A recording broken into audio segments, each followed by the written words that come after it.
मैनका को भवन में प्रवेश। भगवान शिव का हिमवान के पास सप्तऋषियों को भेजना, हिमवान द्वारा उनका सत्कार और सप्तऋषियों तथा अरुंधति का एवं महर्षि वशिष्ठ का मैना और हिमवान को समझाकर पार्वती का विवाह भगवान शिव के साथ करने के लिए कहना। ब्रह्मा जी कहते हैं, ब्राह्मण रूपधारी शिव के वचनों का मैना के ऊपर बड़ा प्रभाव पड़ा।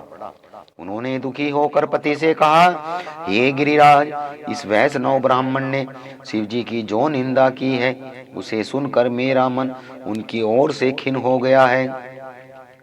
हे शैलेश्वर, रुद्र के रूप, शील और नाम सभी कुछ के है, मैं उन्हें अपनी पुत्री नहीं दूंगी। यदि आप मेरी बात नहीं मानेंगे तो मैं मर जाऊंगी, अभी इस घर को छोड़ दूंगी या विष खा लूंगी। पार्वती के गले में फांसी लगाकर गहन वन में चली जाऊंगी या उसे महासागर में डुबो दूंगी, परंतु अपनी बेटी को रुद्र के गले नहीं मरूंगी। ऐसा कहकर तुरंत वो भवन में चली गई। अपने हार को फेंक कर रोती हुई धरती पर लौट गई। इधर भगवान शिव को जब इस बात का पता लगा तब उन्होंने अरुंधति सहित सप्तऋषियों को बुलाया और मैना के पास जाकर समझाने की आज्ञा दी। शिव जी का आदेश पाकर भगवान शिव को नमस्कार कर वे दिव्य ऋषि आकाश मार्ग से उस स्थान को चल दिए जहाँ हिमवान की नगरी थी। उस दिव्य पुरी को देखकर उन सप्तऋषियों को बड़ा आश्चर्य हुआ।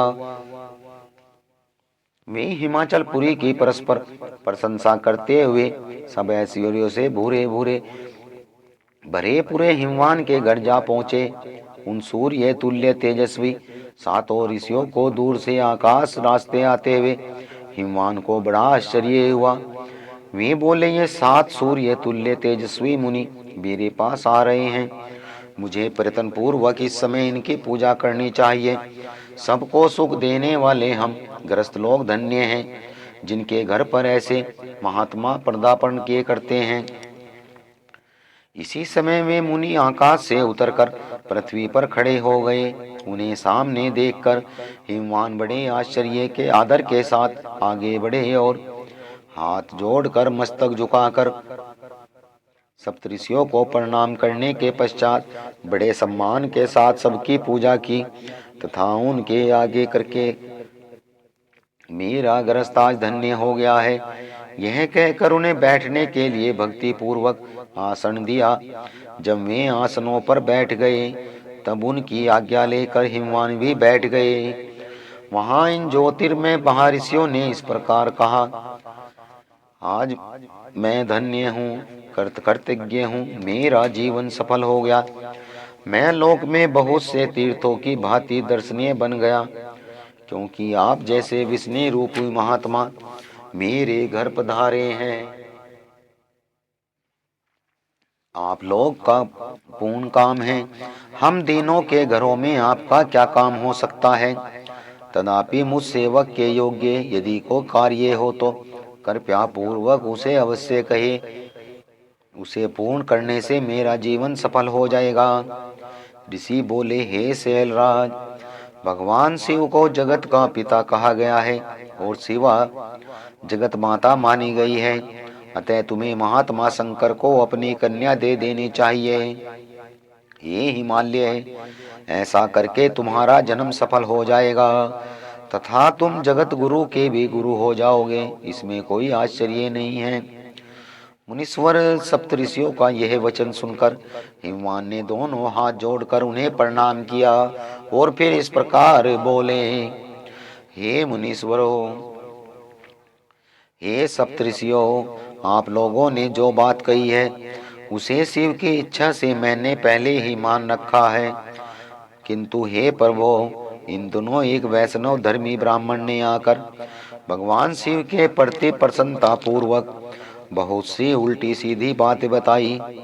तभी से शिवा की माता का ज्ञान भ्रष्ट हो गया। वे अपनी बेटी का विवाह उस योगी रुद्र के साथ नहीं करना चाहती।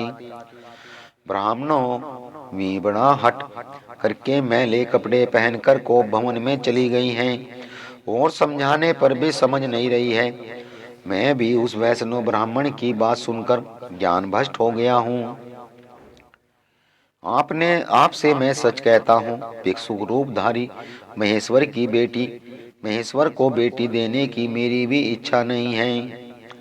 मुनियों के बीच में बैठे हुए शैलराज शिव की माया से मोहित हो उपयुक्त बात कहकर चुप हो रहे। तब उन सप्तऋषियों ने शिव की माया की प्रशंसा करके मैना के पास अरुणधति को भेजा। पति की आज्ञा पाकर ज्ञानदायिनी अरुण देवी तुरंत उस घर में गई जहां मैना और पार्वती थे। जाकर उन्होंने देखा मैना शोक से आकुल होकर पृथ्वी पर पड़ी है। तब उन साध्वी देवी ने बड़ी सावधानी से साथ और मधुर एवं प्यारी बात कही। हे साध्वी रानी मेनके, उठो, मैं अरुणधति तुम्हारे घर में आई हूँ तथा दयालु सप्तऋषि भी पधारे हैं।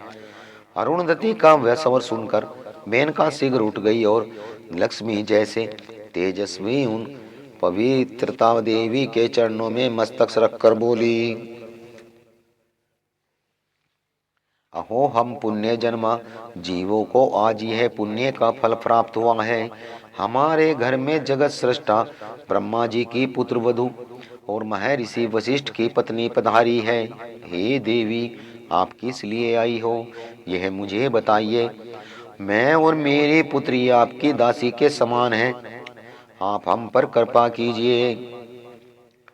मैना के ऐसा कहने पर साध्वी अरुणधति ने उनको बहुत अच्छी तरह समझाया और उन्हें साथ लेकर प्रसन्नता पूर्वक उस स्थान पर आई जहां वे सप्तऋषि विद्वान थे। सप्तऋषिगण बातचीत में बड़े निपुण थे।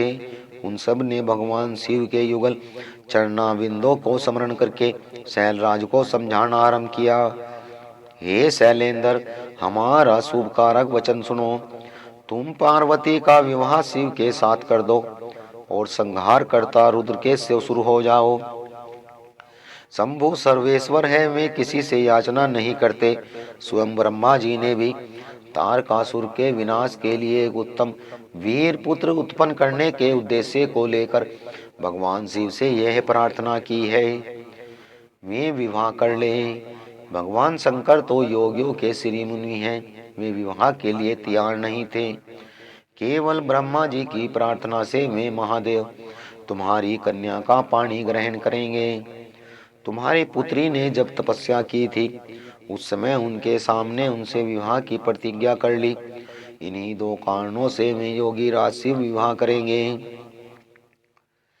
ऋषियों की बात सुनकर हिमालय हंस पड़े और कुछ भयभीत हो बोले, मैं शिव के पास कोई राजोचित सामग्री नहीं देखता। उनका तो न कोई घर है, न ऐश्वर्य है, न कोई स्वजन है या बंधु बांधव है। मैं अत्यंत निर्विपत योगी को अपनी बेटी नहीं देना चाहता। आप लोग वेद विधाता ब्रह्मा जी के पुत्र हैं, अतः आप निश्चित विचार कीजिए। जो पिता काम से, मोह से, भय से, लोभ से किसी अयोग्य वर के हाथ में अपनी कन्या को देता है, वह मरने के बाद नरक में जाता है। अतः मैं स्वेच्छा से भगवान शूल पाणी को अपनी कन्या नहीं दूंगा। इसलिए महर्षियों, जो उत्तम विधान हो आप लोग कहिए। हिमाचल के इस वचन को सुनकर बातचीत करने में निपुण महाराज वशिष्ठ ने उनसे इस प्रकार कहा, हे शैलेश्वर, मेरी बात सुनो। यह सर्वदा तुम्हारे लिए हितकारक, धर्म के अनुकूल, सत्य तथा इहलोक और परलोक में सुखदायक है। शैलराज, लोक तथा वेद में 3 प्रकार के वचन उपलब्ध होते हैं।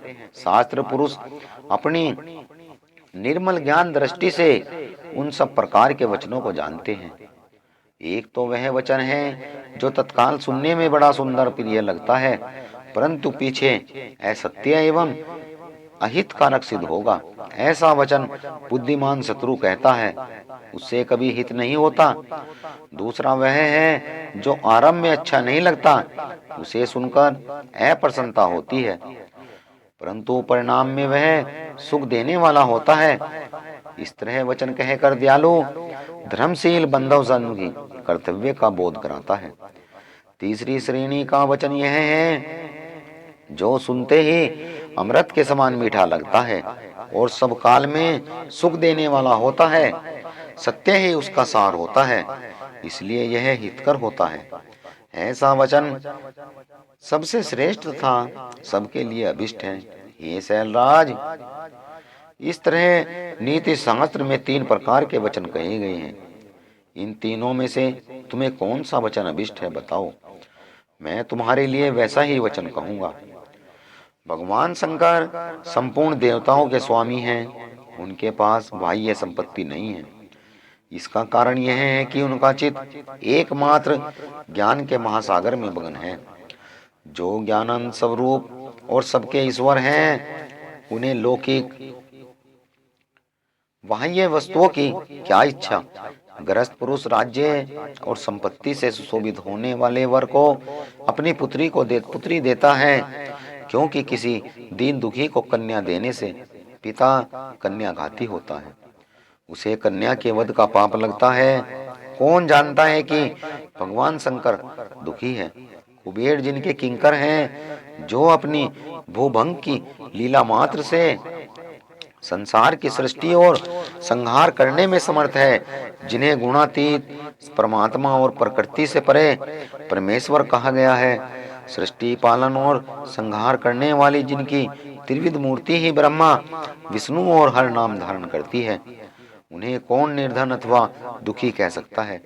ब्रह्मलोक में निवास करने वाले ब्रह्मा, क्षीर सागर में रहने वाले विष्णु तथा कैलाशवासी हर में सब शिव ही है। शिव से प्रकट हुई प्रकृति भी अपने अंश से 3 प्रकार की मूर्तियों को धारण करती है।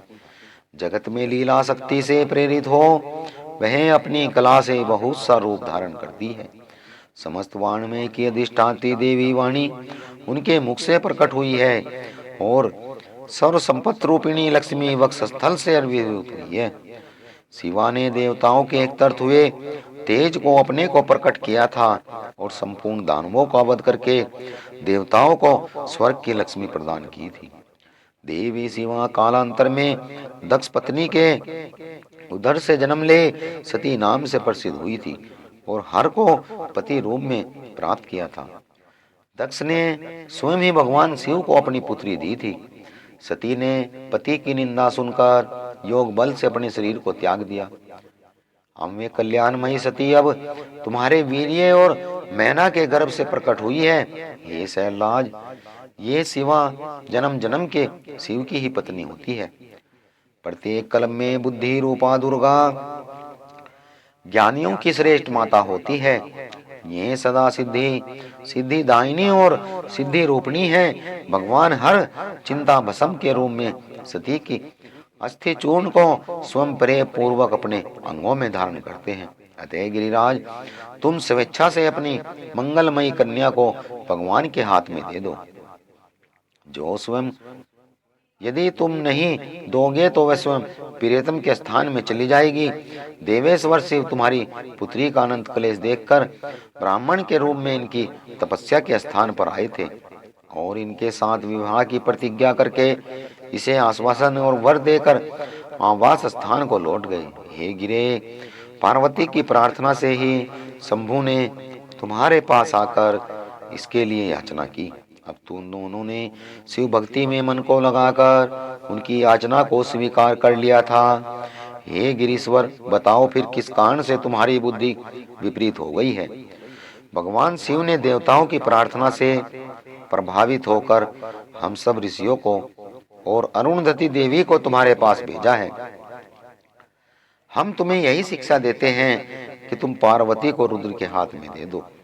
ऐसा करने पर तुम्हें महान आनंद प्राप्त होगा। हे शैलेंद्र, यदि तुम अपनी स्वेच्छा से अपनी बेटी शिवा के हाथ में नहीं दोगे तो भावी बल से इन दोनों का विवाह हो जाएगा। हे तात, भगवान शंकर ने तपस्या में लगी हुई पार्वती को वैसा ही वर दिया है। ईश्वर की हुई प्रतिज्ञा कभी पलट नहीं सकती। हे गिरिराज, ईश्वर के वश में रहने वाले समस्त साधु पुरुषों की प्रतिज्ञा का संसार में किसी के द्वारा उल्लंघन होना कठिन है। फिर साक्षात ईश्वर की प्रतिज्ञा के लिए तो कहना ही क्या है। बोलिए उमापति महादेव की जय।